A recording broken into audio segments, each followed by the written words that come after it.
Hallelujah! Isang malakas na palakpakan para sa ating Diyos na buhay! Yung malakas na palakpak para sa ating Diyos na buhay! Sumigaw ang lahat ng anak ng Diyos! Hallelujah! Kapatid, nag-aagala ka na bang magpuri sa ating Panginoon? Kung nag-aagala ka, palakpak mo yan ng malakas para sa ating Panginoon.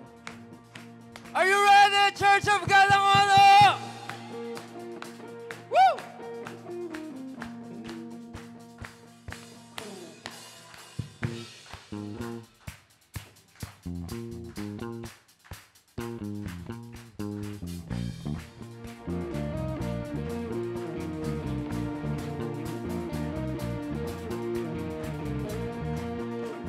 Hallelujah!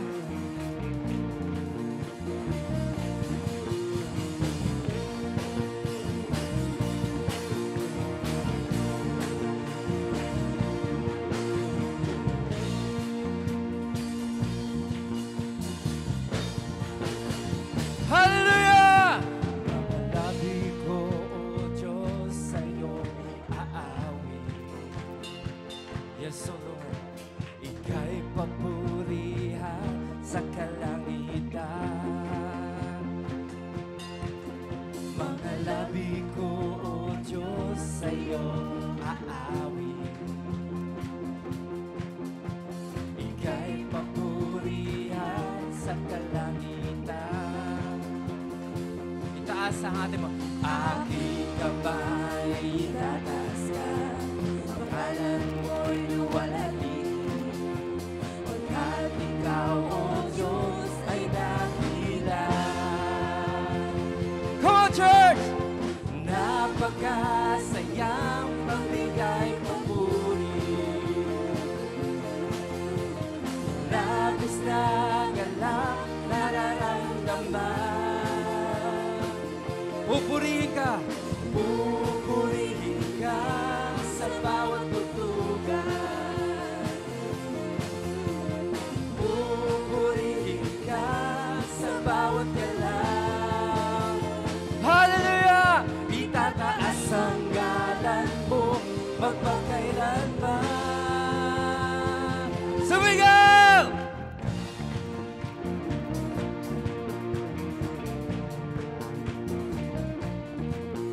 Sa taglay mong lakas, O Diyos, purihin ka. Sisigaw sa buong mundo, labis mong gawa. Kapatid, pwede mong indahin ang katawan mo. Puso ko ay tuwang-tuwa, kasiyahan ay umaapaw. Katapatan mo, O Diyos, ay dakila. Napakasayang magbigay papuri. Labis na galak nararamdaman. Pupurihin ka sa bawat tutugan. Pupurihin ka sa bawat galaw. Itataas ang ngalan mo magpakailanman. Hallelujah! Napakasayang pagbigay papuri. Labis na galak nararamdaman. Pupurihin ka. Pupurihin ka sa bawat tutugan. Pupurihin ka sa bawat galaw. Oh Lord, itataas ang ngalan mo magpakailanman. Hey!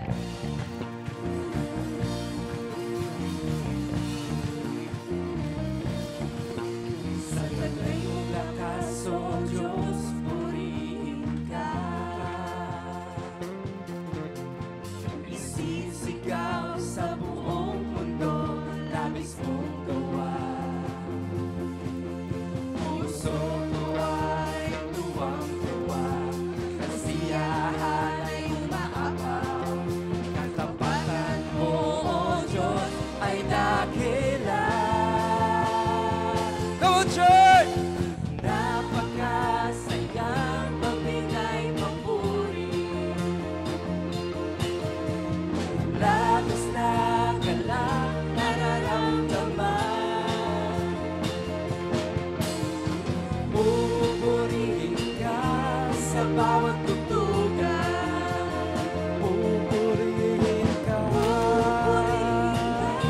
sa bawat galaw. Itataas ang ngalan mo magpakailanman. Napakasaya, magbigay mapuri. Pwede mo ba itaas yung mga kamay na yan? Labis na galak, nararamdaman. Pupurihin ka sa bawat tugtugan. Pupurihin ka sa bawat galaw. O Diyos! Itataas ang ngalan mo magpakailanman. Hey!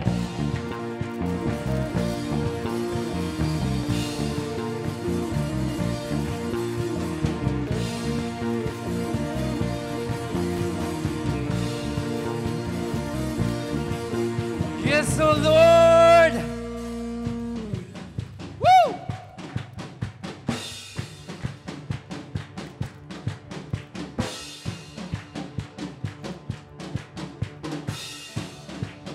Sabay-sabay tayo, kapatid! Hua-oh, hua-oh, hua-oh, hua-oh, hua-oh, hua-oh, hua-oh, hua-oh. Araw-araw kasiyahan, araw-araw kagalakan, araw-araw, O Diyos, araw-araw, O Diyos. Come on!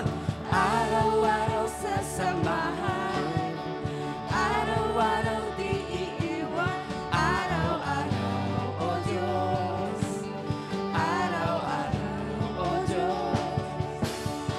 Anumang maging panahon, anumang pagkakataon, anumang maging sitwasyon, ika'y pupurihin. O Diyos! Ikaw at ikaw pa rin. Hua-oh! Hua-oh! Hua-oh! Hua-oh! Hua-oh! Hua-oh! Araw-araw kasiyahan, araw-araw kagalakan, araw-araw, O Diyos, araw-araw, O Diyos. Araw-araw sa samahan, araw-araw di iiwan, araw-araw, O Diyos, araw-araw, O Diyos.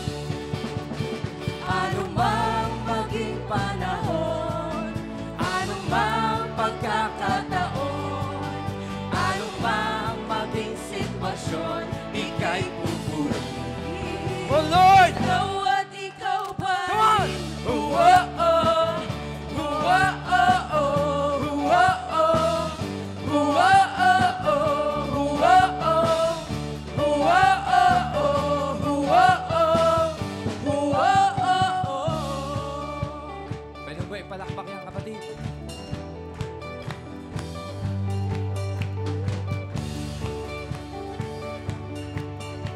Sabay-sabay natin i-declare to, kapatid. Wala kang katulad, lalala kang katulad. Wala kang katulad, So, lalala Lord, kang katulad. Wala kang katulad, lalala kang katulad. Wala kang katulad, lalala kang katulad. Wala kang katulad, lalala kang katulad. Wala kang katulad, lalala kang katulad. Wala kang katulad, lalala kang katulad. Wala kang katulad. Pagsigawan mo yan, kapatid! Wala kang katulad, lalala kang katulad. Wala kang katulad, Hallelujah! wala kang katulad, lalala kang katulad. Wala kang katulad, lalala Come on, church! Anong mang maging panahon, anong mang Yes, O Lord. pagkakataon, Ganyang kabuti ang ating Panginoon. sitwasyon, ika'y pupurihin. Minsan pa! Anumang maging panahon, Come on! anumang pagkakataon,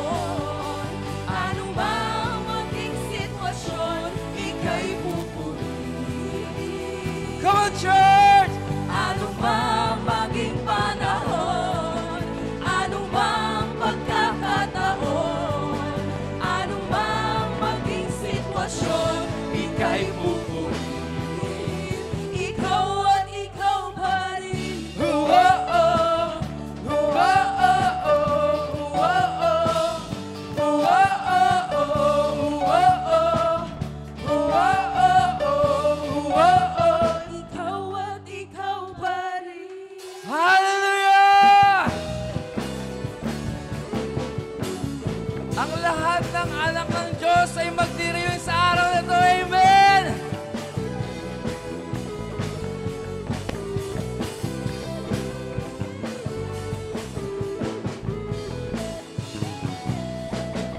Gagalakan sa puso yung maapaw at di maisalarawan ng awit at ng sayaw.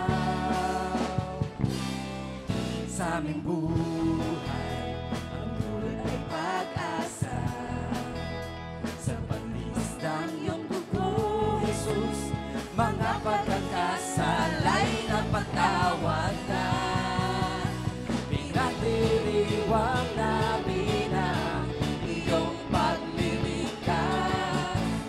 Biyaya ng iyong kahabaan at pag-ibig mong wagas. Pinagdiriwang namin ang tagumpay mo sa krus.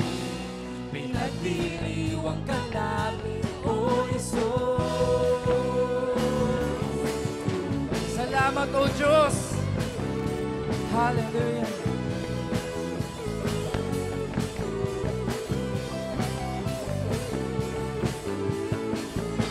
Minsan pa! Gagalakan sa puso ng maapaw at di maisalarawan ng awit at ng sayaw. Sa aming buhay, ang dulot ay pag-asa. Sa pagkilos ng iyong dugo, Jesus, mga pagkakasalay na pagtawanan. Pinagdiriwang namin ang iyong pagliligtas. Biyaya ng iyong kahabaan at pag-ibig mong wagas. Pinagdiriwang namin ang tagumpay mo sa krus. Pinagdiriwang ka namin, O Jesus.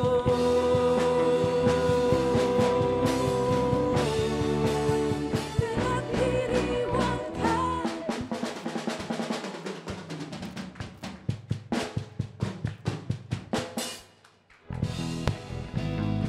Pwede mong isayaw yan, kapatid. Come on! Woo! Come on, church! Nagdiriwang ka, oh Diyos, walang katulad talaga. Oh, manunubos ko, mahal kita. Pinagdiriwang ka. Come on, church! Pinagdiriwang ka, oh Diyos, walang katulad talaga. Oh, manunubos ko, mahal kita. Pinagdiriwang ka. Pinagdiriwang ka, oh Diyos, walang katulad talaga. Oh, manunubos ko, mahal kita. Pinagdiriwang ka. Come on, church! Pinagdiriwang ka, oh Diyos, walang katulad talaga. Oh, manunubos ko, mahal kita. Pinagdiriwang ka. Pinagdiriwang namin ang iyong pagliligtas. Biyaya ng iyong kahabaan at pag-ibig mong wagas. Pinagdiriwang namin ang tagumpay mo sa krus. Pinagdiriwang ka namin. Pinagdiriwang namin ang iyong pagliligtas. Biyaya ng iyong kahabaan at pag-ibig mong wagas. Pinagdiriwang namin ang tagumpay mo sa krus. Pinagdiriwang ka namin. Pinagdiriwang ka namin. Pinagdiriwang ka namin, O Jesus.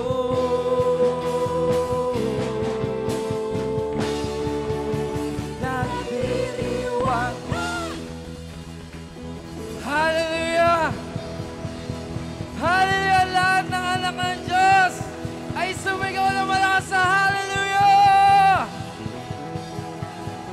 Hallelujah, Lord! Woo! Yes, so God, kagaya ng inawit namin, Panginoon, sama-sama kaming nagdiriwang sa lugar na to. Dahil sa iyong kabutihan, sa iyong katapatan, sa iyong pagmamahal sa bawat isa sa amin, O God. Bago namin ituloy ang pagpupuri, nais namin balikan niyo yung salita sa mga awit 103 to 5. Sabay-sabay po nating basahin, mga kapatid. 1, 2, 3. Si Yahweh ay ating Diyos. Ito'y dapat na malaman, tayo'y Kanyang lahat, tayong lahat na nilalang, lahat tayo'y bayan niya. Kabilang sa Kanyang kawan, na ang puso'y nagdiriwang, umaawit, nagpupuri sa loob ng dakong banal. Purihin ang ngalan niya at siya'y pasalamatan. Napakabuti ni Yahweh, pag-ibig niya'y walang hanggan. Pag-ibig niya ay tunay, laging tapat at kailanman. Napakasarap. Yan ay salita ng ating Panginoon. Ya'y hindi gawa ng mga tao lamang. Hallelujah. Ganyan katapat ang ating Panginoon. Kung gaano siya naging tapat sa kanyang mga alagad noong mga unang panahon, kapatid, ang Diyos natin ay hindi nagbabago kailanman. Kung anong ginawa niya noon, kung paano sumamba at nanampalataya ang mga alagad niya, kung ganon din ang gagawin natin, buong puso tayo magtitiwala sa ating Panginoon. Kung anong ginawa niya doon, gagawin din niya sa atin ngayon. Amen. Kaya tayong lahat, itulog natin ang lahat para sa Panginoon. Awitan natin siya. Hallelujah. Yes, O Lord.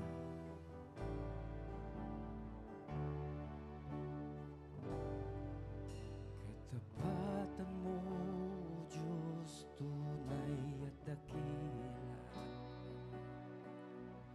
Ang pag-ibig mo'y wagas at walang kapantay sa aming puso, sa aming buhay.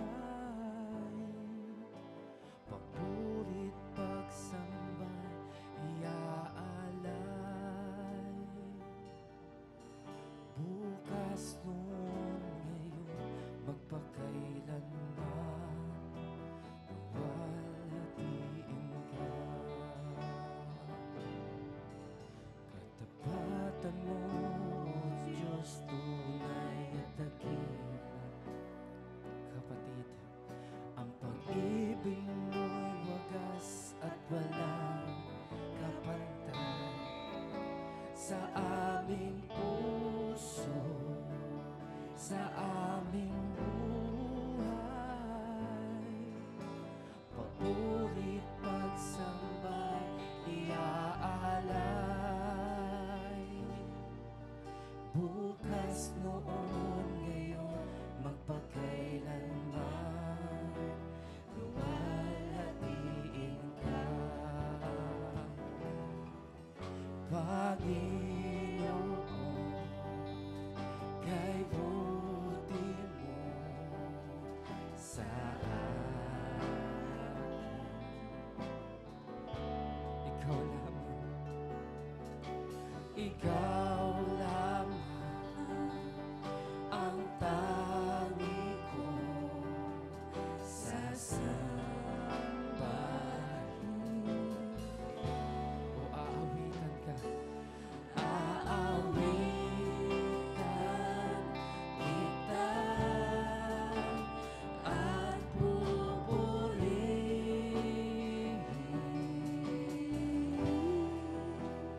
Panginoon, kay buti mo sa akin. Isa ba, kapatid? Katapatan mo, O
Diyos, aawitan ka.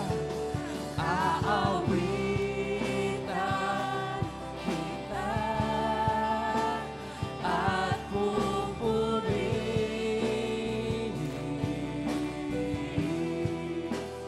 Panginoon, kay buti mo sa akin.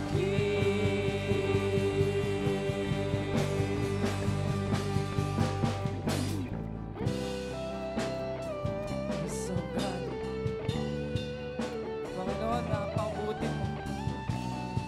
Minsan hindi ka nagkulang sa amin, O God. Kahit kami nagkukulang kami ng communication sa iyo, O God, pero patuloy mo binibigay sa amin kung ano yung para sa amin, makakabuti sa amin, Panginoon. O Lord, hindi sapat ang buhay namin. Hindi sapat kung ano meron kami para i-alay sa iyo, O God. Pero ito ang mga puso namin, Panginoon. Pinumuksan namin sa iyo, O God. Gusto ko namin masumpungan muli, Panginoon. Hallelujah! Hallelujah! Come on, church! Hallelujah!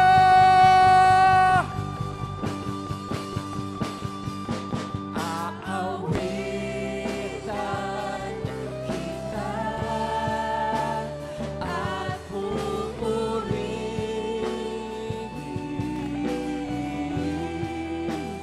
Panginoon,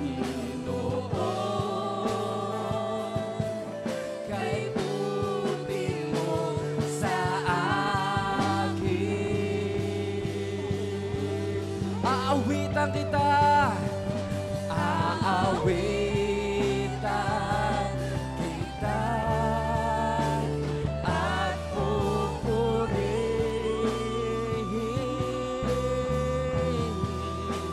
Panginoon, kay buti mo sa akin. Napakabuti mo, aming Diyos Ama. Ang iyong likha, ang iyong likha'y luluwalhatiin ka.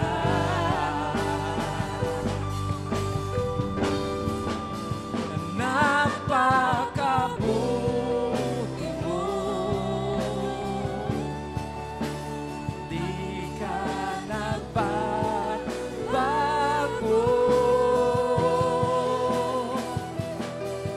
Noon, ngayon, kailan pa man, sa buhay ko'y tapat.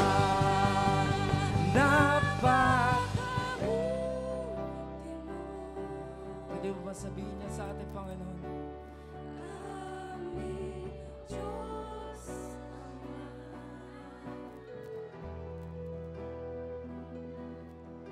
Ang iyong likha'y luluwalhatiin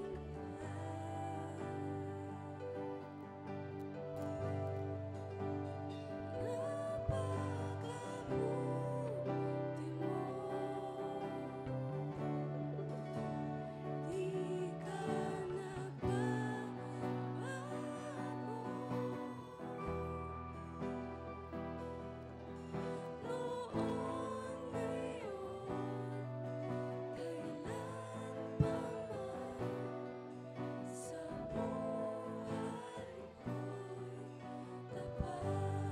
Isa pa, kapatid.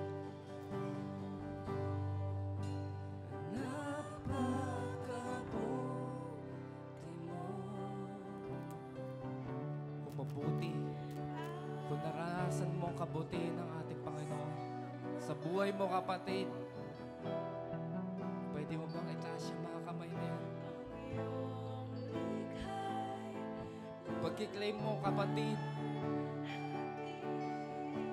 maraming binago sa buhay mo ang ating Panginoon.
napakabuti mo.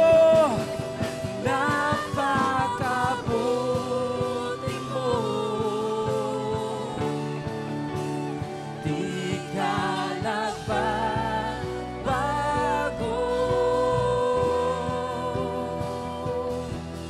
Noon, ngayon, kailan pa man. Noon, ngayon, kailan pa man. Noon, ngayon, kailan pa man. Sa buhay ko'y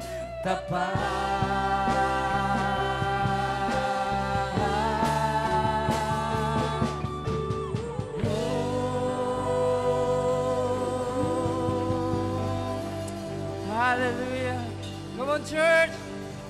Ibigay natin yung pinakatapis sa palakpak para sa ating Panginoon. Hallelujah. Hallelujah. Yes, O Lord. Hallelujah. Hallelujah. Lord, salamat, Panginoon. Salamat dahil sa iyong pag-ibig, Panginoon. Dahil sa iyong sakripisyo, Panginoon. Narito kami, yung mga anak. Nandito kami, nakapagpuri kami, Panginoon. Dahil sa iyong kahabagan, sa iyong walang sawang pag-ibig, Panginoon, na binibigay sa amin, O God. Kahit kami nagkakasala, kahit kami nagkukulang, Lord, minsan hindi ka nagkulang. At lagi kang tapat, kahit kami hindi tapat sa iyo, O God. Patuloy mong binibigay sa amin lahat ng provision, lahat ng favor, lahat ng blessing. Kanya ka kabuti sa amin, Panginoon. And we want to thank you, Panginoon, sa lahat ng meron kami ngayon. Salamat sa privilege, Panginoon, na binigay mo sa aming mga anak mo na narito ngayon. Ang pag-alay ng papurit pa sa salamat, Panginoon, sa iyo. Dahil you deserve, Panginoon. At sa umagang ito, Panginoon, as we continue to worship, Panginoon, by your words, dalangin namin, Panginoon, tinataas namin sa iyo, O God, ang iyong anak na gagamitin sa umagang ito, O God. Anoint her, Panginoon. Let your wisdom, let your knowledge be upon her, Panginoon.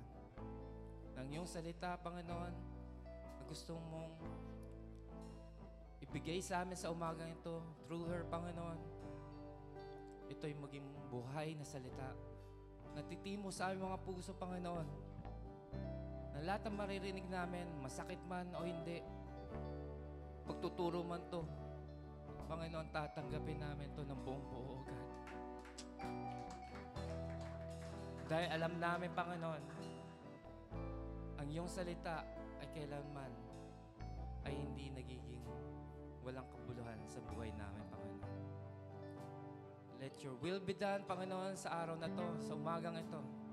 As we celebrate, Panginoon, makikinig kami ng iyong salita at alala namin, hindi kami lalabas sa lugar na to na hindi magbabago ang aming mga buhay. At babaunin namin to hanggang sa labas, Panginoon. At sa aming paglabas, Panginoon, sa aming pagmamahal, sa iyong pagmamahal sa amin, i-share namin to sa ibang tao, Panginoon. Maraming salamat, Panginoon, sa umagang ito. And we declare this is a victorious day, Panginoon. In Jesus' mighty name we pray. Amen and amen. Hello, what a great Sunday we have. Sige po, malakas sa palakpak para sa ating Diyos na buhay. Are you excited today? Amen. Ganon din po ako. Sabihin mo nga sa katabi mo, nagmamature ka na. Alam mo bakit? Akalain mo, napaglabanan nyo na yung handaan, napaglabanan nyo na ang higaan, at higit sa lahat, napaglabanan nyo na ang galaan. Amen! Hallelujah! Palakpakan natin ang Panginoon. Kasi narito kayo ngayon lahat. Amen. So ngayon po, dadako na tayo sa ating sa salita ng ating Panginoon. This is the part 4 of our series, the Kingdom Series. Amen po ba? So sabi po doon sa ating, ito po ang ating tapag-usapan, the Big E. Siguro na-curious kayo, ano ba yung Big E na yan? Amen po ba sa ating announcement? Okay, sabi po, ang mundo na po natin ngayon ay pasama ng pasama. Okay, sa anong dahilan? Tayo mga Kristiyano, hindi na tayo magtataka sa mga bagay na ito, okay? Kung ang mundo ay pasama ng pasama. Actually, nakasulat na yan sa 2 Timothy. Okay, nawala ba yung microphone ko? Parang praise. Okay, sa 2 Timothy, chapter 3, 1-2. Ano pong nakasulat dito? Naririnig po ba ako doon sa dulo? Praise. May sound naman. Okay, sabi dito, but realize this, that in the last days, difficult times will come. Naririnig niyo po ba ako sa dulo? Okay, live po kasi tayo, kaya may technical error tayo. We are not replay. Okay? So sabi doon, isipin niyo ang mga bagay na ito sa huling araw, sa mga huling araw. Okay, magiging masama daw, mahirap na ang magiging panahon. Bakit? Sabi sa verse 2, for people will be lovers of self. Okay? Mapagmahal sa sarili. Praise. Okay, salamat. Okay, sabi doon, for people will be lovers of self, lovers of money, mapagmahal sa salapi, boastful, mayayabang, arrogante, slanderers, mapanirampuri, disobedient to parents, okay, yung mga kabataan, nakalagay na rin pala yan sa Biblia, amen po ba? Ungrateful, yung walang pagkapasalamat, unholy, walang kabanalan. Okay, so sabi doon, particular na sinabi, mapagmahal sa sarili, mayabang, arrogante. Sa verse 3, unloving, wala na sa kanila ang pagmamahal. Irreconcilable, ayaw na makipagbati, ayaw na makipagkasundo. Malicious, yan, mga malisyoso, di ba? Gossips, okay, mga marites. Nakalagay pala yan, sa Bible. Yung, kasi huwag tayo magtataka kung marami, bakit dumadami yung marites. Okay. Without self-control, brutal, haters of good, ayaw ng kabutihan. So kanina sa verse 2 sabi doon, boastful, arrogant. Okay, ito daw naging dahilan. Okay, bakit daw ang mundo natin ay pasama na at mahirap na mamuhay dito sa mundo dahil marami ng tao ngayon ang makasarili. Okay, ito ngayon ang ibe-break natin na mindset. Amen po ba? Kung ito ay umiiral sa mundo, pero sa kingdom of God, hindi ganito yon. Okay, mamaya papaliwanag natin. At kung ang lahat ng ito ay present sa isang tao, siya ngayon ay nagkakaroon ng big in na ito. At ito ngayon ang pag-uusapan natin. Ano ba yung big in na yan? Yan yung entitlement. Sabi nila, ang mundo daw natin ngayon, marami na daw tao ang pagod na, sawa na, sa abuso. Okay, lalo na mga Pilipino. Tama po ba? For more than 300 years, we were conquered. Tayo ay sinakop ng mga Kastila. At hanggang ngayon, kaya nga po may dumadating, sobrang issue sa atin yung mga pagmananakop. Kaya marami mga Pilipino ayaw magpasakop. Sa 300 years ba naman, sinakop ka na. Tapos pagkatapos ng Kastila, may Hapon, may Amerikano. So maging sa bahay natin, so yung mindset na naghahanap na gusto kong maging malaya, gusto kong maging independent. Gusto kong gawin ang lahat ng gusto ko. Okay, so that's the biggie, entitlement. So, pag ikaw ay may ganitong kaisipan, nagkakaroon ka rin ng sakit. Ano yung sakit na yan? Entitleitis. Yan, tingnan mo. Nagiging sakit po yan, yung entitlement. Okay, yung entitleitis, yung pagiging makasarili. Tingnan mo katabi mo. Ngitian mo lang, yan. Ano ba ang ibig sabihin ng entitlement or entitleitis na sakit? Okay, mag-aralan natin. Okay, the belief that one is inherently deserving of privileges or special treatment. Kaya ngayon, dahil ang maraming tao sawa na sa pananakop o abuso ng ibang tao, our social media for today nagpo-provide. Oh, ito ang privilege mo. Ito yung mga rights mo. At pag nalaman na ng isang tao yung kanyang karapatan, di ba? Ito yun karapatan ko. Dapat ganito. Bakit? Sila lang bang maging masaya? Ako din, dapat. Di ba yung mga taong dapat. Yan. Dapat. Okay? So, deserve ko to. Okay? Pribilehiyo ko to. Karapatan ko ito. Yan yun. Lagi silang entitled. Okay? Ano pa? Sa ating mga Kristiyano, alam niyo po ba yung entitleitis? It is a spiritual disease. Sakit po yan sa espiritu, ha? Mga kapatid, sakit yan, ha? Kaya kailangan nating gamutin at gagamutin natin yan sa pamagitan ng ating Panginoon. Malakas ang palakpak naman sa Panginoon. Amen! Okay, sabi doon, entitlement or entitleitis is a spiritual disease in which an individual believes that privileges and benefits are rights. Na lahat ng mga pribilehiyo, lahat ng benepisyo, karapatan ko yun. Okay? Di ba? Sa bahay, ako ang tatay, ako dapat masunod. Pag mali. Di ba? Ikaw, dapat ganito gawin mo. Di ba? Sa church, ganun din. Di ba? Ako yung pinakamalaking mag-tithes. Dapat lahat ng hangin nakatapat lang sa akin. Ganun. Dapat maganda yung upuan ko. Yung nakikita ko sa unahan. Dapat kung ano lang yung kanta na gusto ko, yun lang kakantahin. Dapat. Yan. Alam niyo ba yung mga tao may sakit na ganito? Okay, mga tao may mga sakit na ganito. Ito pakiramdam nila. Sila ang sentro ng mundo. Wow. I am the center of the universe. Dapat pagpasok ko lang sa kwarto, lahat na titignan ako. Wow, ganda. Yan yun. Ang pakiramdam nila, sila yung sentro ng mundo. Ito lang ang problema minsan. Pag meron ka ng ganitong kaisipan at hindi na na-satisfied sa nangyayari sa paligid, nangyayari sa buhay mo, hindi ka satisfied sa pagtrato sa'yo, nagiging ungrateful ka na. Amen? Hindi ka na marunong magpasalamat. Okay? Tandaan po natin. Okay, so ito daw ay isang sakit. At bawat sakit may sintomas. Gusto niyo po bang malaman na sintomas ng entitleitis? Tingnan niyo yung ano niyo ha, yung mga kasama niyo sa bahay. Screenshot niyo baka meron. Tapos i-scan niyo, sabi niyo, ay may ganito siya. May sakit nga siya. Okay, ano yung mga sintomas ng entitleitis? Walang pakailam sa iba, kundi puro sarili. Alam mo yon? Meron pang isang miyembro sa labas, papauwi pa lang. Tapos sabi ng nanay, tiranin nyo, yung kuya nyo, yung ate nyo, yung tatay nyo. Walang pakialam. Basta ako nagugutom, uubusin ko lahat. Bahala na siya maghanap ng ulam. Yan, ganyan. Yan. Meron na ba? May naisip na ba kayo sa kasambahay nyo? Yung pag kumain ng pansit, lahat sa kanya sahog, titira bihon. Yan.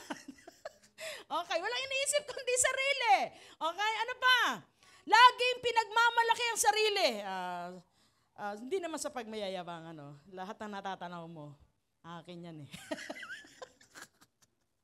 Alam mo, ako talagang, sa akin lang basta ako talaga. Di ba? Minsan nga, di ba, pagdadaan sa kalsada, pag nagta-traffic, yung mga driver, kasi yung mga polis na yan eh. Yung mga dami reklamo. Minsan, sa tricycle driver, nakasakay ko, taga-reklamo. Ano ba yan? Yung kasi polis na yan eh. Kuya, baba ka na. Sabi niya, bakit? Ikaw mag-traffic. Alam mo naman eh. Marunong ka, di ba? Inisisi mo lahat eh. O, di ba? Okay, ano pa? Laging ginagamit ang ako. Ayan. Okay, pointing to herself or himself. Sinasalamin ang sarili ayon sa opinyon ng ibang tao. Lagi siyang conscious kung ano sasabihin sa kanya ng tao. Maniwala kayo mga kapatid. Sa dami ng problema ng mundo ngayon at sa dami natin ng problema, ewan ko lang, kung meron pa kayong time na isipin ang kapwa ninyo. Alam mo siya, ganito siya eh. Alam mo siya, ganito siya. Naku po, sa dami ng problema mo sa buhay, mag-focus ka na lang sa sarili mong buhay. Huwag mong pakialaman ang buhay na may buhay. Kaya lang, yung mga entitleitis, yan ang gusto nila. Diba? Naku, conscious sila na, naku, baka sabihin ng tao. Alam niyo ba na marami sa church, minsan hindi umattend dahil sa damit? Yan ang damit mo eh. Hindi, isang linggo, damit ko to. Ito rin nasot ko, baka sabihin nila, ito na lang lagi, damit ko. Huwag kang mag-alala. Hindi naman nasot namin isang linggo. Di ba? At sa dami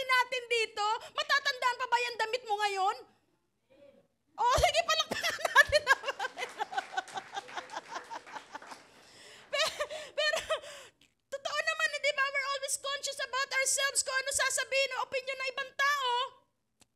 Ay nako. Sintomas yan, sintomas. Okay, ano pa? Laging gusto ng pansin at pasasalamat. They want to be appreciated. Wala namang pong masama, okay, na talaga ma-appreciate tayo. Pero yung i-demand mo sa tao, mga kapatid, halimbawa, nag-bless tayo ng tao, huwag ka naman humingi ng kapalit na, oy, ako tumulong sa'yo. Naalala mo na naghihingalo ka, wala kang pabayad ng ospital. Ako nagbayad. Kaya, linisin mo bahay namin.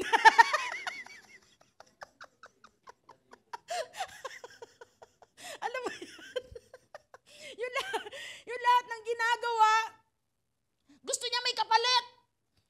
Gusto niya magkapasalamat. Kung hindi sa salita, kundi meron talagang kapalit. Amen po ba? Oh, may naano na kayo, may naisip na kayo.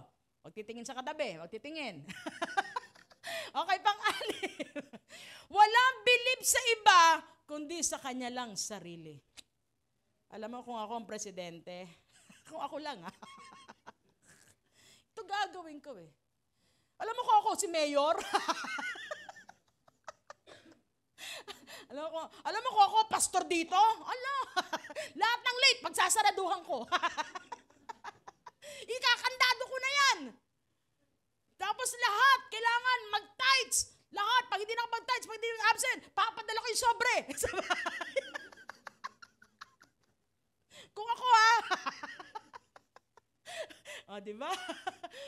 Yun eh. Alam mo, yung tingin niya sarili niya na sobrang galing niya eh. Diba? Na parang all-knowing. Dahil pa si Lord din. All-knowing. Ikaw na maging Diyos. Diba? Okay, ano pa?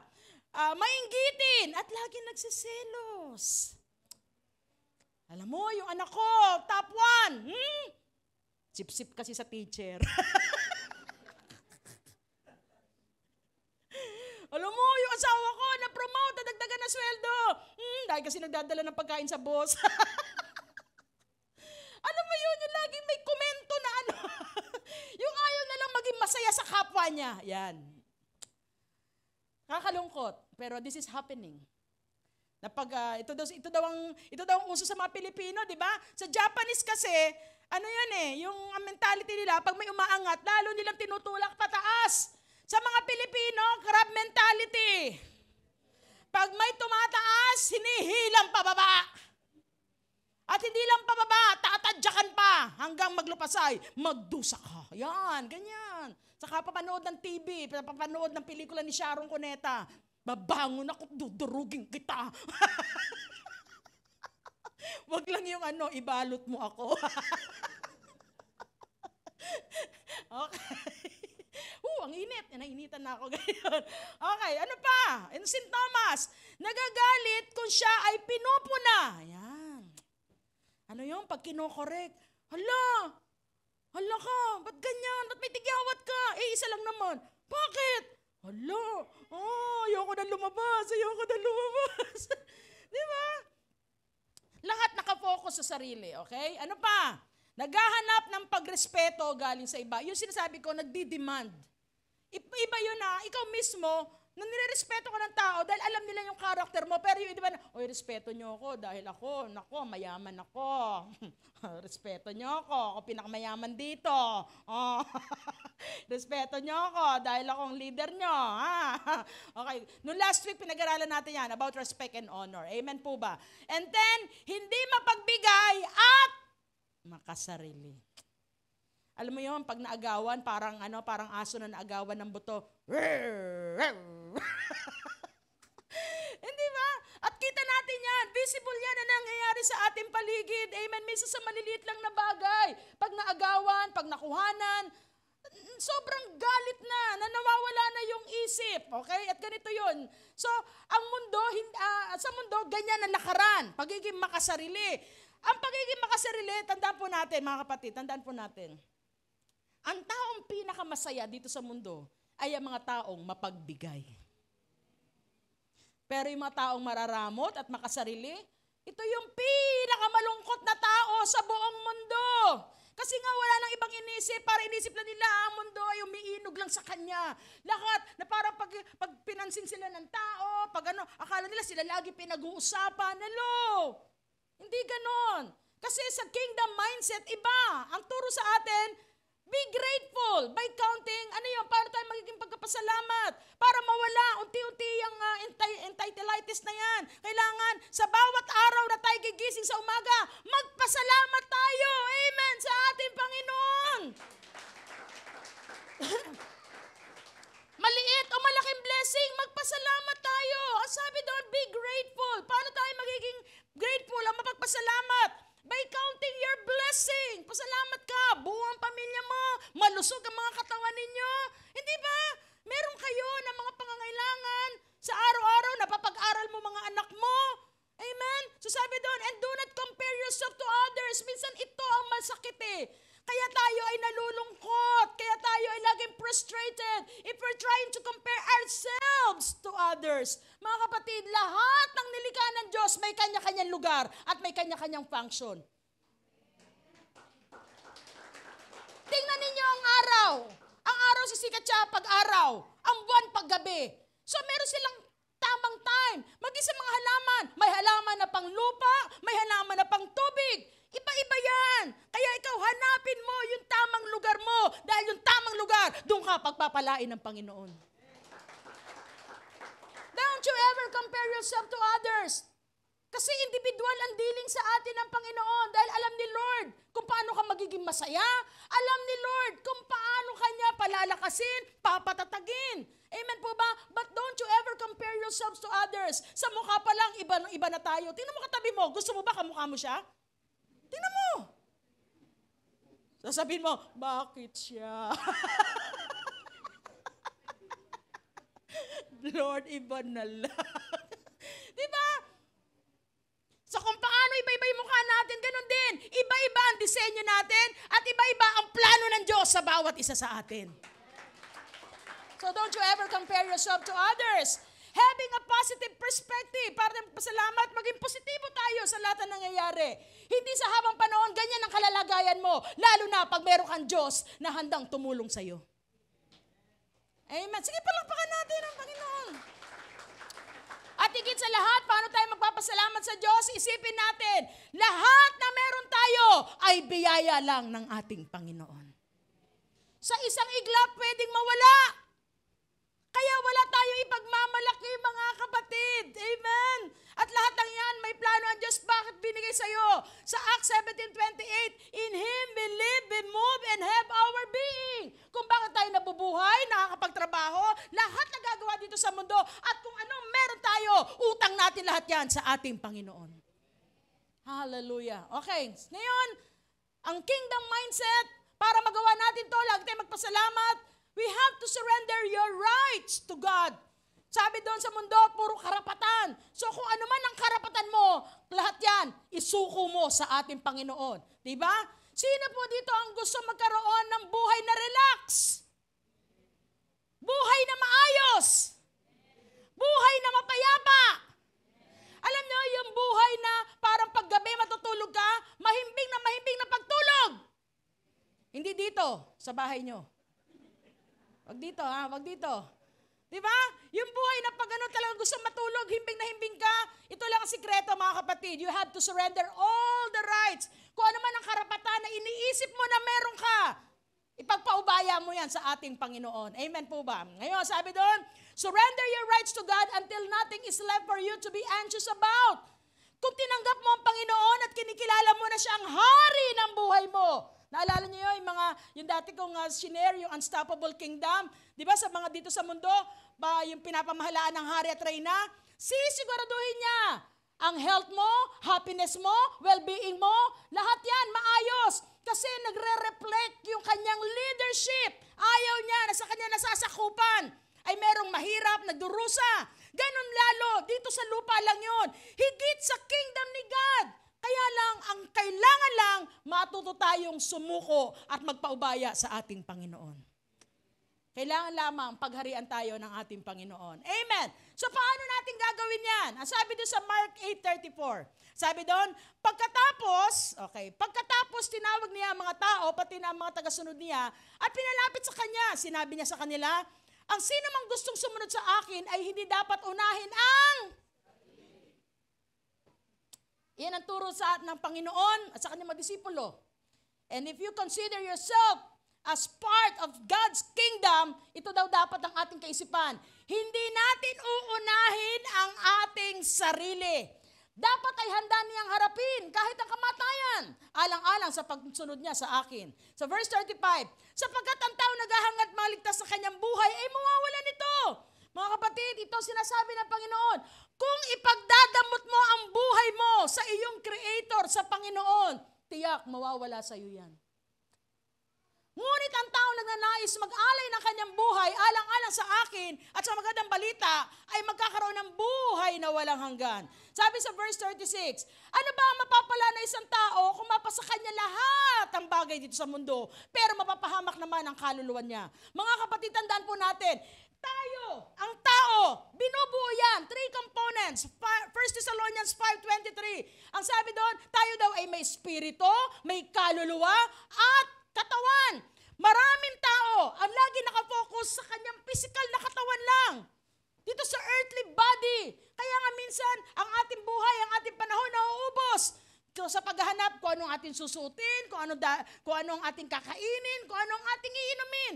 Those are the worries. Mga kapatid, walang masama na magtrabaho, walang masama na yumaman ka dito sa mundo. Ang problema, nawawala na ba ang iyong relasyon sa Diyos? Nawawala na ba ang iyong panahon para sa Diyos dahil sa kahanap sa mga bagay na ito? We worry about these things in this world para lang sa ating physical na katawan. Tandaan po natin mga kapatid, sabi doon, kung mapapahama ka inyong kaluluwa. Ano yung kaluluwa? Ano yung soul? Ito yung sabi ko, pinaliwanag ko na to. Ang ating soul, ito yun. Kung ba tayo nakakaramdam, ito ang ating intellect, ito ang ating emotions, ito yun. Pag ang isang tao ay namatay na, naghiwalay na yung physical niya at ang kaluluwa humiwalay na sa kanyang physical na katawan. Itong physical na to na pinagpopokusan natin, na pinaghihirapan natin. Nakakita na po ba kayo ng dead bodies? Alam niyo na ba, pagpatay ng tao, yung pinsan ko po, nagtatrabaho siya sa St. Peter. Nakita niya kung paano ine-embalsam mo yung mga taong patay na. Tinutusok-tusok na lang, binabalik-baliktad na lang. Wala na. Tapos ikaw, ipapokus mo yung sarili mo. Papokus mo lahat ng panahon mo para sa physical na katawan to. Pag nawala na yung kaluluwa natin, humiwalay na, baliwala na tong katawan na ito. And to the worst, ibabao na lang sa lupa pag tayo ay namatay na. Amen? Pero yan ang worries ng mga tao. Anong kakainin? Nauubos na, nawawala na. Ipinagdadamot yung buhay, ipinagdadamot yung panahon, ipinagdadamot yung lakas sa Panginoon. Dahil nga sa kahanap sa mga bagay nito para masatisfy ang kanyang physical na katawan. Pero tandaan po natin, sabi doon, may ibabayad ba siya para mabawi niya ang kanyang buhay? Naalala ko po to si Lance Armstrong. Na-share ko na po minsan to. Siya po ay siklista. Amen? Seven times. Meron siyang titles from 1999 to 2005. Napanalo na niya ang 7 titulo sa cycling sa France, Tour de France. Okay? Tour de France. Kaya kasi ang motto niya sa sarili niya, win at any cost. Manalo ako kahit sa anong paraan. At sa pag-iimbestiga, kaya pala siya nananalo, may allegation sa kanya, yung doping sa pagdodroga. Kaya yung lahat ng winnings niya at the end, nawala. Ganon din tayo mga kapatid. Sa paghahanap natin na kung ano ng bagay, minsan gusto ko yumaman sa anumang paraan. Maniwala kayo mga kapatid. Darating ang panahon, mawawala lahat ang mga yan. If we are trying to search for a rich, satisfying life, yung buhay na sobrang saya, sobrang yaman, okay? Minsan, kung hindi natin gagamitin ito sa tama at kung hindi natin isasama si Lord sa lahat ng ating ginagawa, lahat ng ito ay mapupunta sa wala. Amen. Tandaan po natin kung sino na nagbibigay. Sabi doon, we need to surrender to Jesus because only Him can fill our empty life. Sumikat ka, yumaman ka, still, may kulang pa rin sa tao. Paano ko nasabi yan? Marami tayong kilala na nabuhay dito sa mundo. Mga celebrity na kita niya. For example, Elvis Presley. Sa kagwapuhan, guwapo. Tingnan mo katabi mo. Parang ganyan. Yan. Ayaw tingnan yung katabi. Ayaw mo ba yung nagawa mo? Di ba? Sa kasikatan, wow, the king of pop. Di ba? King of rock and roll. Di ba? Sobrang sikat, sobrang yaman. And yet, nag-suicide. Kahit anong yaman mo, kahit anong sikat mo, there is still an empty space in our hearts. At walang ibang makakapuno ng kakulangan sa ating buhay maliban sa ating Panginoon. That's why we need to surrender our lives to Jesus because only Him can fill our empty life. Ang sabi niya sa John 10:10, a thief comes to steal, kill, and destroy, but I came. Ako'y naparito sa mundo to give life. Anong klaseng buhay? Life that is full and good. So, ibig sabihin, walang ibang makapagbibigay sa atin ng buhay na masagana at maayos na buhay maliban sa ating Panginoong Hesukristo. Okay, so sabi doon, for what will a profit a man if he gains the whole world and lose his soul? Or what will a man give in exchange for his soul? Ang ating kaluluwa ay so precious. Sabi ko sa inyo, bakit mahalaga yan? Pinag-aagawan ng Diyos yan at ng Diablo. Ang gusto niya, yung kaluluwa mo makuha. Mapunta sa impyerno. Si Lord naman, gusto ni Lord mapunta ka sa heaven. Kaya nga precious your soul eh. Kaya nga walang kapalit yan, sabi doon. Walang kapalit yan in exchange of your soul. Kahit gaano kadaming pera meron ka dito sa mundo, hindi mo pa rin niya mababayaran yung kaluluwa mo. Ano lang ba kayang gawin ng pera? Nandala natin. Ang pera, kayang bilhin ang kama. Pero ang mahimbing na pagtulog, si Lord lang ang nagbibigay. At ang hina ninyo, palakpak tayo na malakas! Amen! Amen! Yung lahat na nakatulog ng payapa, pumalakpak ng malakas, kaya kayo pinatulog kagabi. At kinising pa kayo! Di ba? Para bigyan ng papurit parangal ang ating Diyos. Come on, church! Hallelujah! Ang pera, kayang bilhin ng mga pagkain na gusto mo. Pero yung gana sa pagkain, si Lord lang ang nagbibigay. Amen. Ang pera, kayang bumili ng bahay, ng tirahan, pero hindi tahanan na may pagmamahal. Because a house can only be a home if Jesus is the center of their life. Iba yung bahay, iba yung house sa home ha, iba yun. Okay? Ang pera, kayang bumili ng libro, pero yung utak, si Lord na nagbibigay o ng talino. Kahit may pera ka, bilhin mo ang pinakamahuhusay na libro dito sa mundo. Pero tanda natin yung katalinuhan, si Lord lang ang nagbibigay. Napanood niyo ba yung soul snack ni Brother Alan, yung share niya sa James 1:5? Kung sino man naghihingi ng karunungan, humingi sa Panginoon at siya ay saganang magbigay. So si Lord ang nagbibigay ng karunungan. Hallelujah! Ang pera kayang bilhin ng gamot, pero yung kalusugan, si Lord ang nagbibigay. Amen! Hallelujah! Tanda natin yan. Yung amusements, ang pera mo, pwede kang pumunta ng parks, pwede kang pumunta sa Disneyland, sa Hong Kong, sa Tokyo, sa Amerika. Pwede kang pumunta doon sa mamahaling amusements. Pero tanda natin, yung tunay na kasiyahan, si Lord lang ang nagbibigay niyan. Hallelujah! Ano pa? Ang pera, pwedeng bumili ng crucifix. Alam niyo yon? Yung cross. Di ba? Pero tandaan natin, hindi kayang bilhin ng pera ang tunay na tagapagligtas. Ang pera, pwedeng bumili ng religion. Di ba? Pero salvation, hindi mo kayang bilhin yan. Dahil ang bumili niyan para sa atin, we are paid. Tayo binayaran ng dugo ng ating Panginoon. Hallelujah! Ang pera, pwede magbigay ng good life. Pero si Jesus lang ang magbibigay ng eternal life. Amen! Hallelujah! Ano pa? Ang pera, pwede kang bigyan ng ticket, makapunta ka sa iba't ibang bahagi ng mundo. Pero tandaan natin, si Jesus lang ang magbibigay sa atin ng tamang daan para pumunta tayo doon sa kalangitan. Hallelujah! It is only Jesus. Sabi sa John 14:6, I am the way. No one comes except, Jesus said, di po ba?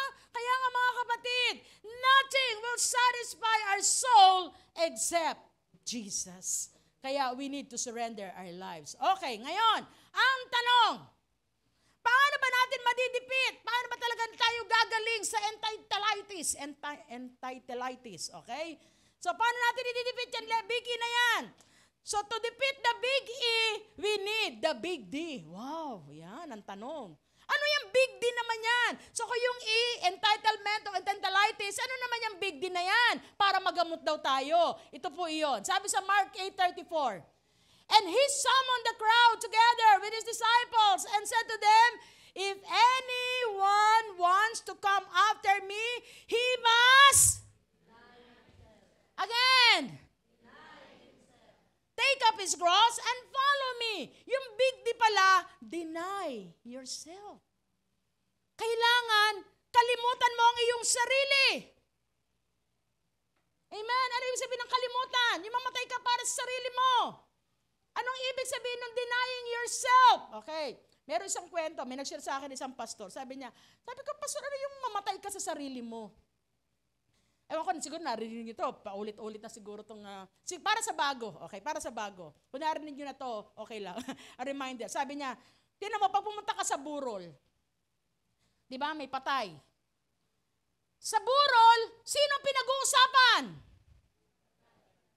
Sino may pinakamagandang suot? Sino binibigyan ng maraming pera?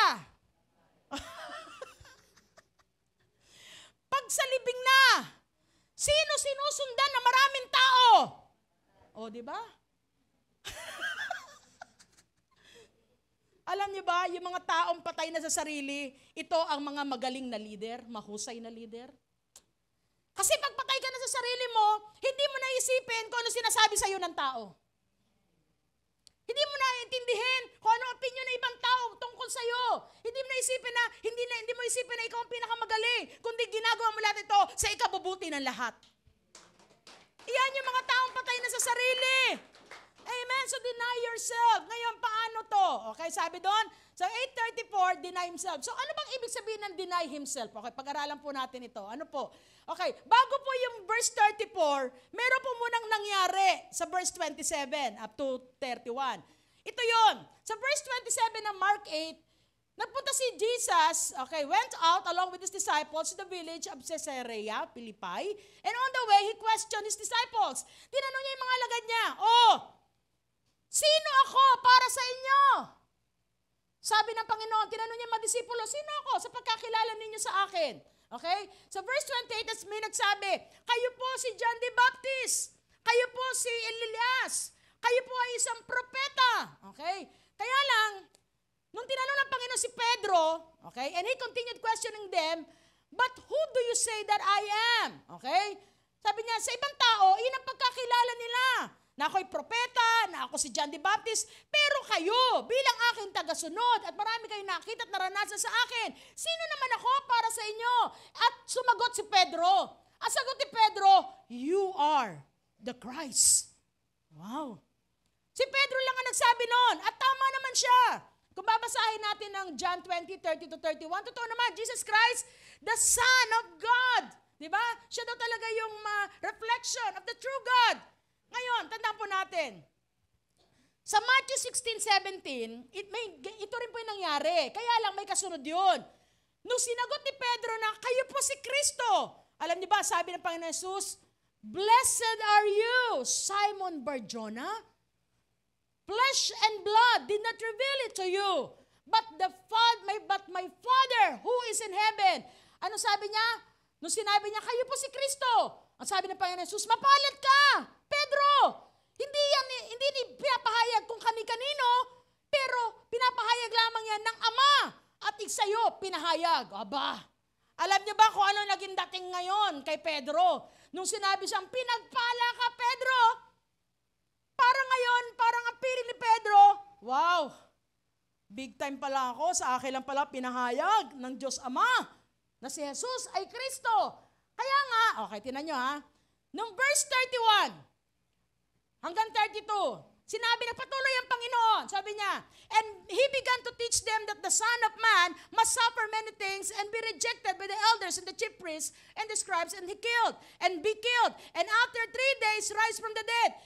Kwento ni Jesus, alam niyo ba na ako ay uhulihin, pahihirapan, at mamamatay. Pero after 3 days, mabubuhay namang mali.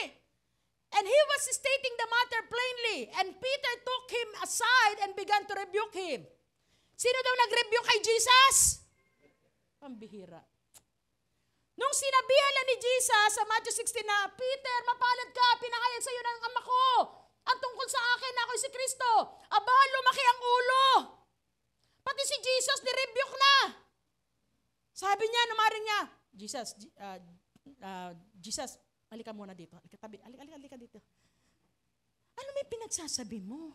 Ano sasabi mo, papahirapan ka? Ano yan? Positive. Hindi dapat yun. Huwag pinagsasabihin yun. Manghihina sila. Pero sa katunayan, na-discern siya ng Panginoon. Naisip niya, iba tong kaisipan ni Peter. Naisip niya siguro, pambihira ka naman, Jesus. Iniwan namin yung lambat ko. Iniwan ko yung big catch ko. Mamamatay ka lang. Ano yun? Paano kami? Paano? Ano na kami? Pag mawala ka. Na-discern ni Jesus yun. Tingnan nyo ha? Kung ano nangyari, kung ano naging resulta kay Peter, sinabi siyang blessed. Pinuri lang siya, lumaki ng ulo, pati si Jesus ni-rebuke. Pero ano sagot sa kanya ng Panginoong Jesus? But turning around and seeing his disciples, he rebuked Peter and said, sino kausap ni Jesus dito? Sino kausap? Ang sagot sa kanya ni Jesus, get behind me, Satan. Si Peter ang kausap, pero nung nirebuke siya, lumayas ka sa harapan ko, Satanas. For you are not setting your mind on God's purposes, but on man's. Alam niyo ba? Ano ang tawag ng Panginoon? Sabi doon, if you don't advance God's interest, Satan is carrying you to entitleitis. Mga kapatid, discern ni Lord. Alam ni Lord ang iniisip natin kung pansarili lang yan. At ano sabi ng Panginoon? Pag ang lagi mong iniisip ay pansarili lamang o sarili mong interes, ano daw tawag sa'yo? Lakasan nyo. Hindi. Sino daw kayo? Pag mayroon kayong pansariling kaisipan at ang isip nyo ay hindi ayon sa isip ni Lord, sino daw? Yan.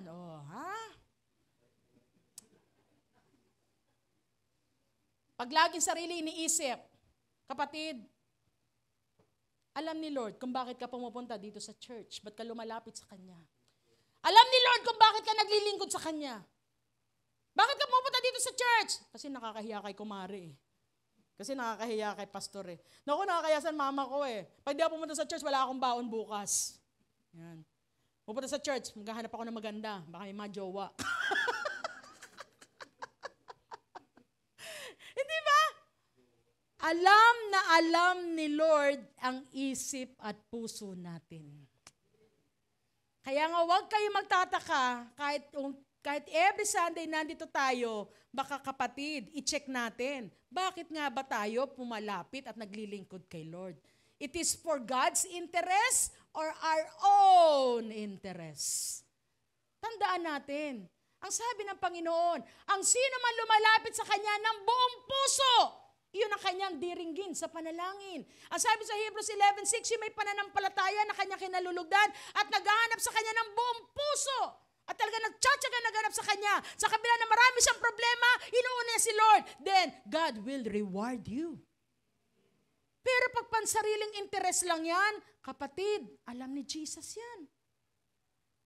Sa tao, sa pamantayan ng tao, parang may malasakit si Peter, tama? At sabi pa niya, Lord, wag ganun. Huwag mong isabihin yan na mawawala ka. Wag, nako, wag. Pala sa likod niya, paano na kami? Paano na ako? Diba? Minsan, we're so entitled. Si Peter dumating sa kanya entitleitis kasi sinabi niya, mapalad ka, Peter. At minsan, ganun din tayo, di ba? Sinabi natin, minsan, we are feeling so entitled. Lord, nag-church na ako. Bless me. Lord, nagtaas ako ng kamay. Tumulo pa yung luha ko. Bless me. Mga kapatid, tandaan natin. Bakit tayo pinagpapala ni Lord? Pinagpapala tayo ni Lord, hindi dahil tayo ay mabuti o dahil sa ating mabubuting gawa. Pinagpapala tayo ni Lord dahil si Lord ay mabuti. That's God's grace. We do not deserve anything good from the Lord. Kaya ang sabi ko kanina, lahat yan biyaya lang. And we have no right to demand from the Lord. Hindi obligasyon ni Lord na tugunin lahat ng panalangin mo. Hindi obligasyon ng Panginoon na i-bless ka. Nakakala mo sa lahat ng ginagawa mo yan, entitled ka na sa lahat? Hindi. Kung meron man dumarating yan, dahil nasumpungan ni Lord na ang puso mo, ang isip mo ay nakaayon at nakasuko sa Kanya. And that's the only time that God will bless you. Na talagang ang tiwala mo, ang pananampalataya mo ay buong-buo sa ating Panginoon. That's the time that God will bless you. Pero para ma-entitled ka na, Lord yung tithes ko, nilakihan ko na. Lord, alam na this.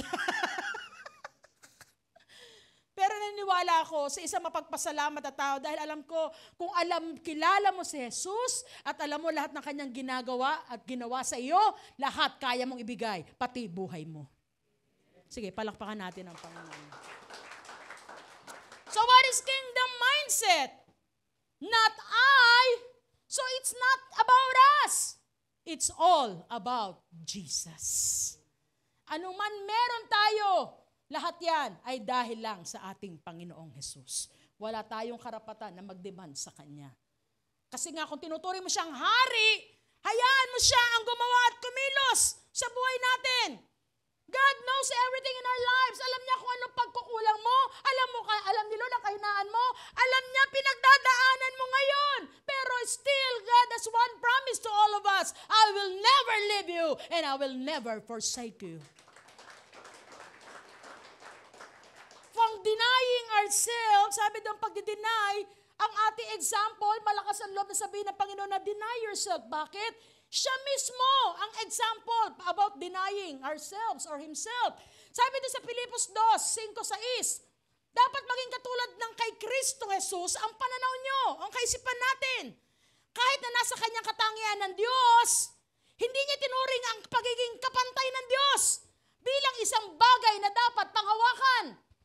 Jesus Christ, alam niya sa sarili niya, siya ay Diyos. Pero hinubad niya yun. Bakit niya hinubad? Para iligtas tayong lahat. Binigay niya ang kanyang sarili. Sabi doon sa verse 7, sa halip, ibinaba niya ng lubusan ng sarili niya sa pamagitan ng pag-aanyong alipin. Naging tao siyang katulad natin at sa pagiging tao niya, nagpakumbaba siya at naging masunurin sa Diyos hanggang sa kamatayan, maging sa kamatayan sa krus. He has all the rights. He has lahat ng kapangyarihan, authority, nasa kanya binigay. Pero hindi niya pinagmalaki yun. Hinubad niya para sa ikabubuti ng lahat at para tayo lahat ay maligtas. Kaya sino tayo para magmalaki sa ating sarili, mga kapatid? Minsan, meron lang tayo mga imported na mga gamit. Minsan ang ating mga gadget, mamahalin. Minsan, nagbibigay na ng pride sa atin. Pero tandaan natin sa kingdom ni Lord, kahit ang suot mo ay Giordano o Lacoste, kahit ka may bag na Louis Vuitton o Hermes, kailangan mo pa rin humawak ng walis. Amen! Hallelujah! Walang paistaran dito. Lahat tayo pantay-pantay dito. Si Lord nga naging alipin eh. Amen po ba? Si Lord nagpakumbaba. Hinubad niya yung pagkatao niya. Yung lahat na pwede niyang ipagmalaki sa buhay niya, hinubad niya. Bakit? Dahil sa kaligtasan nating lahat.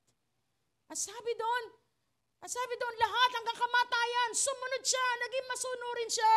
Kaya mga kapatid, sino tayo para magmalaki sa Diyos? Anong meron ka? May malaki kang bahay? May mag-aara ka sa sakyan? Mayaman ka? Maganda yung mga gadget mo? Maganda yung mga damit na sinusuot mo?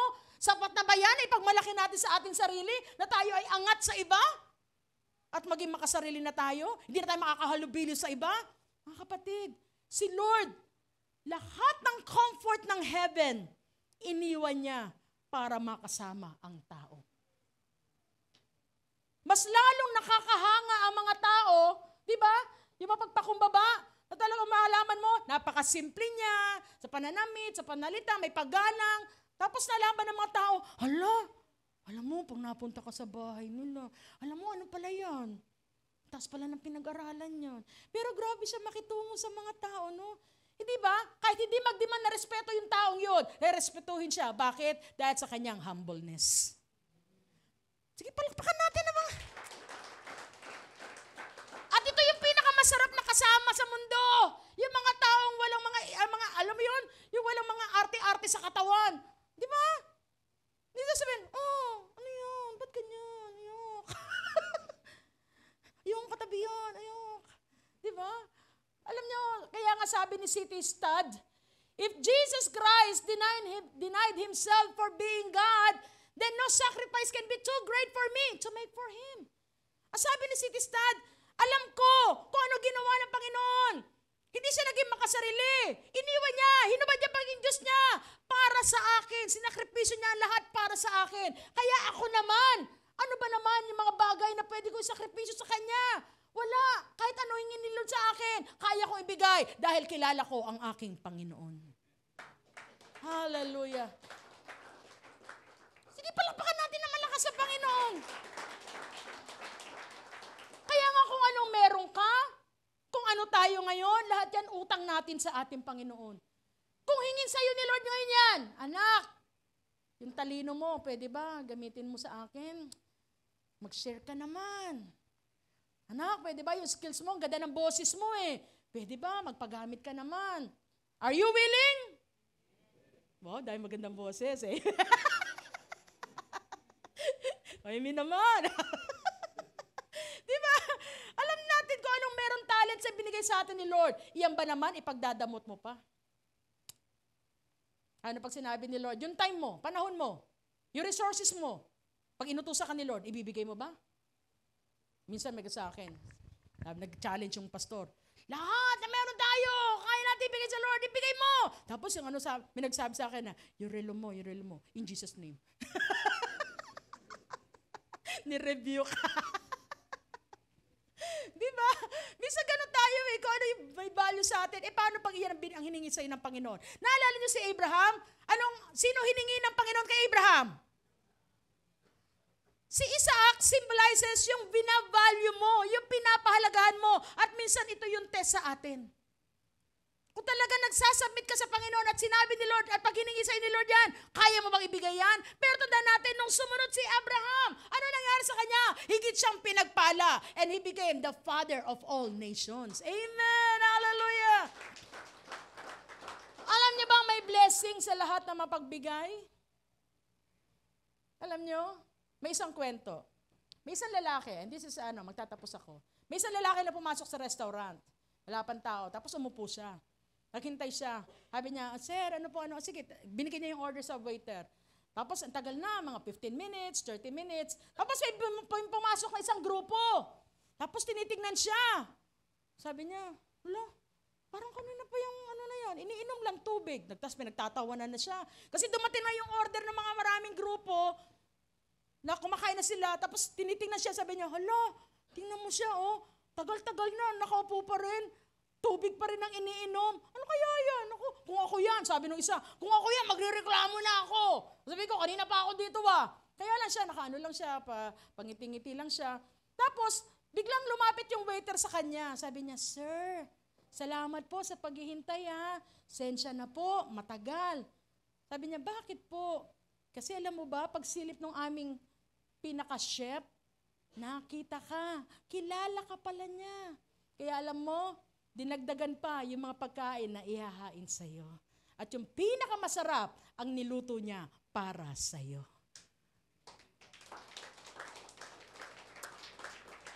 Minsan entitled lagi tayo eh. Lord, ginagawa ko na lahat, kailangan ganito. Hindi. Huwag mong pangunahan ang Panginoon, kapatid. Huwag mong pangunahan. Alam ni Lord ang ginagawa niya. Amen? Huwag mong sabihin na kumot narating mo ng isang bagay o estado mo ngayon sa buhay, entitled ka na pangunahan mo ang Panginoon. Amen? And that's entitleitis. Akala natin mas mahusay pa tayo, mas marunong pa tayo sa Diyos. Tandaan natin, may sariling timetable ang Panginoon at alam niya ang best na panahon para i-bless ka ng todo-todo. Ang tanong, do you really surrender your life to God?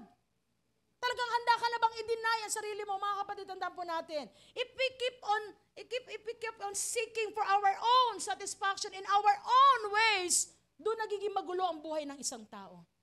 Pinipilit mo lahat na makamtan mo dito sa mundo to the point na nagkakagulo na ang pamilya mo. Wala ka ng kapayapaan. Natutulog ka, wala kang kapayapaan. Iniisip mo, naku, baka manakaw ang ano ko. Naku, baka manakaw. Naku, baka mapunta. Mapunta kung saan. Kaya nagiging magulo ang buhay ng isang tao sa kaisip niya kung anong meron siya, baka mawala sa kanya. Kasi pinaghirapan ko to entitled ako dito Kaya tandaan natin, pag isinuko mo ang buhay mo sa Panginoon, lahat yan poprotektahan ng ating Panginoon. At kung mawala man yan, kayang ibalik yan dahil ganon makapangyarihan ang ating Panginoon. Ikaw ba, kapatid? Tanungin mo nga sarili mo ngayon. Talaga bang masaya ka ngayon sa buhay mo? Mabuti na lang si nanay, masaya. Sa kapulungan na to, isa lang ang masaya. Masaya ka ba talaga? Payapa ka ba talaga ang buhay mo? Hindi ko alam kung anong iniisip ninyo, kung anong kalalagayan ninyo. Pero there's always a good news from our God. Nawa sa aking shiner, tanungin natin sa sarili natin, bakit ka ba naguguluhan? O bakit hindi maayos ang buhay mo? Siguro, pag-aari mo pa rin yung buhay mo. Gusto mong patakbuhin sa sarili mong kamay ang iyong buhay. Mga kapatid, there's no way. Hindi mo kayang patakbuhin ang buhay mo. Unless si Lord ang magpatakbo ng buhay mo, dun lang aayos ang buhay natin. Let us deny ourselves. Baka minsan, katulad ng St. Thomas, baka lagi mo inisip yung opinion ng tao. Iisipin ng tao, maniwala ka. Hindi ka iniisip ng tao. Ikaw lang nag-iisip ng sarili mo. Pag namatay ka nga, hindi ka naisipin kakalimutan ka na Hindi na pang matatanda na, wala na, kinakalimutan na, kung saan na, di ba? Tapos ikaw, lahat ng iniisip mo, naku, baka sabihin nila, ganito ako, ganito. Naku po. Pwede ba? Kasi sa sarili ko ganun Para isipin ko pa yung mga issues na yan, ang dami kong dapat gawin. Ang dami dapat gawin dito sa church, ang dami dapat dalawin ng mga miyembro, ang dami dapat ipanalangin. Tapos kung ano na pag-uusapan mo, ubusin mo panahon mo kung saan-saan lang. Sa ating buhay, mga kabataan, ang dami dapat gawin para maging maganda future nyo. Ubusin nyo lang sa paglalaro, kung ano-ano ang gagawin. Naku po, sayang lang. Don't you ever try to run your life in your own ways. Kahit kailan, hindi ka maging mapayapa. It is only God. Huwag mo isipin na sinasabi ng tao sa'yo. Ang mahalaga kung ano sinasabi sa'yo ng ating Panginoon. Kung sino po dito, at talagang iniisip niya na, nga no Lord, siguro nga ito nga ang kulang ko. Masyado akong nagiging feeling entitled. Kasi Lord, ganito na ginagawa ako sa church. Kasi Lord, di ba, ganito na ako, matagal na naman akong Christian. Di ba Lord, mabait naman ako sa aking kapwa. Di ba Lord, ginagawa ko naman ang lahat. Lord, entitled ako dito Pero hindi we cannot demand. Unless masumpungan ni Lord na talaga nagpapasakop tayo sa ating Panginoon. If you are willing to surrender your life to God, kapatid, pinapunta ka dito ni Lord, may dahilan si Lord. Baka gustong pagalingin ni Lord yung entitleitis mo. Kaya lang, hindi ka gagaling hanggat hindi ka nagpapakonsulta. Tama po ba? Ang gusto ni Lord, sabihin sa Kanya, Lord, tama po, ako po yun. Masyado nakapokus. Ang lahat ng bagay, gusto ko, ako lagi iniisip. Ako lagi. Hindi dapat yun, mga kapatid. Kasi tayo, we are blessed to be a blessing. Lahat may dahilan ang Panginoon, mga kapatid. At gusto ni Lord na maging masaya ka. Sabi ko sa inyo, ang pinakamasayang tao dito sa mundo ay ang mga taong mapagbigay. Are you willing to give and offer your life to the Lord? Kung sino man ang gusto mag-offer at mag-surrender kay Lord, will you please stand at your feet? That's your decision. And God will honor your decision. I-honor ni Lord yan. And as we sing this song, sige, pwede po tayo lumapit sa Panginoon. Kausapin natin si Lord. Panginoon, humingi tayo ng tawad sa Panginoon. Kung pinipilit natin na maging maayos ang ating buhay sa ating paraan. Aminin natin, Lord, hindi ko pala kaya. Hindi ko kaya, Lord. Maging maayos lang buhay ko kung ikaw, o Diyos, ang maghahari sa akin. And if you decided to offer your life to the Lord, will you please raise your hand to God as we sing this song? Hallelujah. Come on, church.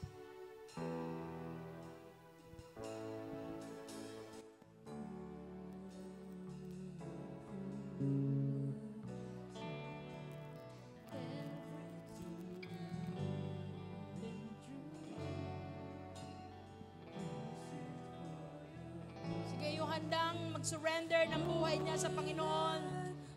At inaalaw niya na si Lord na ang tunay na maghari. You can raise your hands as a gesture na tunay na pagsuko sa Panginoon. As a pleasing sacrifice,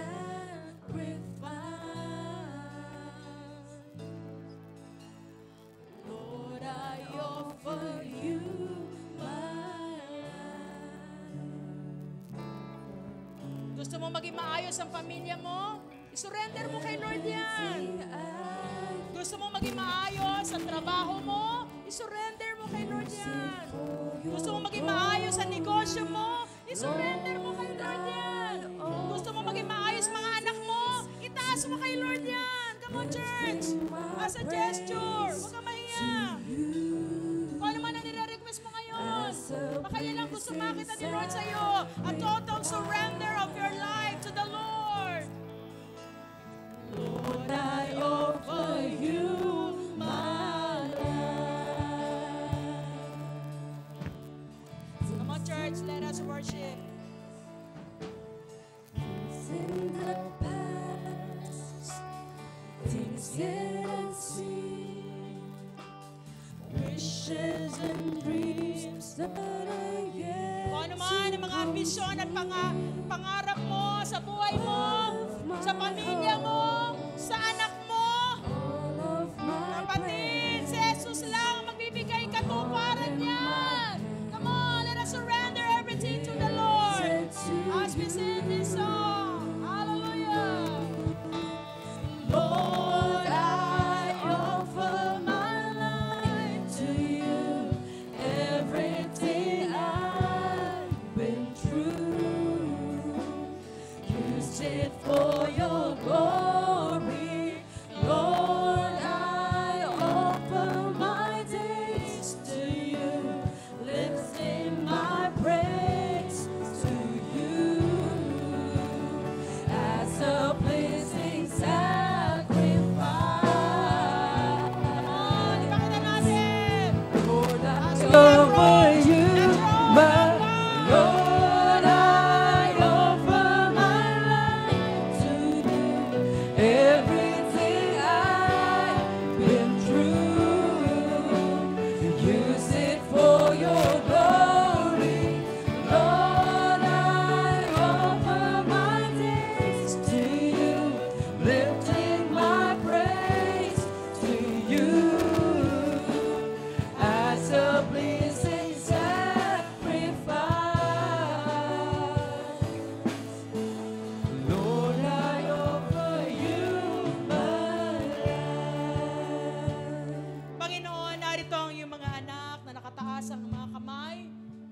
Simbolo, Panginoon, that we are allowing you, O God, to be the King of our lives, to be our Lord. Allowing you, Lord, inaalaw namin, Panginoon, na ikaw na, O Diyos, ang gumawa sa aming mga buhay. Because, Lord, for how many years we tried, pinatakbo namin ang aming buhay sa aming sarili, Panginoon, pero ito, Lord, walang nangyayari, O Diyos. At kung may nangyari man, Panginoon, ito ay dahil sa kabutihan mo at sa iyong biyaya. Salamat, Panginoon. Ikaw, kapatid, kung anong pinapangarap mo, kung anong nire-request mo kay Lord, lumapit ka sa Kanya. At sabihin mo, Panginoon, ikaw na, Lord, ikaw na lang. Kasi ako, Lord, pagod na ako. Ayoko na, Lord, na akong sarili ko lagi. Ikaw naman ngayon, Lord, ang gumawa sa buhay ko. I totally surrender everything to you, O God. My life, my dreams, my family, my career, my business, and even my life, Lord. Ikaw na, Panginoon, na kung sa sarili ko lang, walang mangyayari. Pero pag ikaw ang kumilos, tiyak mayroong tagumpay. Kaya naman, Lord, as we continue to surrender our lives to you, Panginoon, Lord, have your way, O Lord. Have your way in our lives. Kumilos po kayo, Panginoon, sa aming mga buhay. Sige, kapatid, itaas mo lang ang kamay mo sa Panginoon. God is touching you. God is speaking you right now. God is speaking you right now. Hallelujah. Use it for your glory, Lord. I offer my days to you, lifting my praise to you as a pleasing sacrifice. Lord, I offer you my Lord, I offer my life to you. Everything I've been through, use it for your glory. Lord, I offer my thanks to you, lifting my praise to you as a pleasing sacrifice.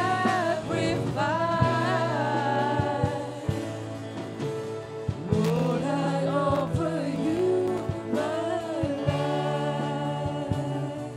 Hallelujah. Lord, I offer you my life. Salamat sa iyo, Panginoon. Lord, I offer you my life. Salamat, Jesus, bilang aming hari, Panginoon, at ang aming dakilang pastol. Lord, you know the right spot in our life. You know the perfect time in our life, Panginoon. At ayan mo, Lord, magkaroon kami ng puso na handang mag-submit, magpasako, Panginoon, sa iyong kalooban, at ikaw lamang, O Diyos, ang patuloy namin pararangalan sa aming mga buhay. Salamat po, Ama, sa iyong mga anak na narito, na nagbigay ng papuri, nagbigay ng pasasalamat. Katagpuin mo po ang bawat isa sa amin, at itong aming dalangin sa pangalan ni Jesus.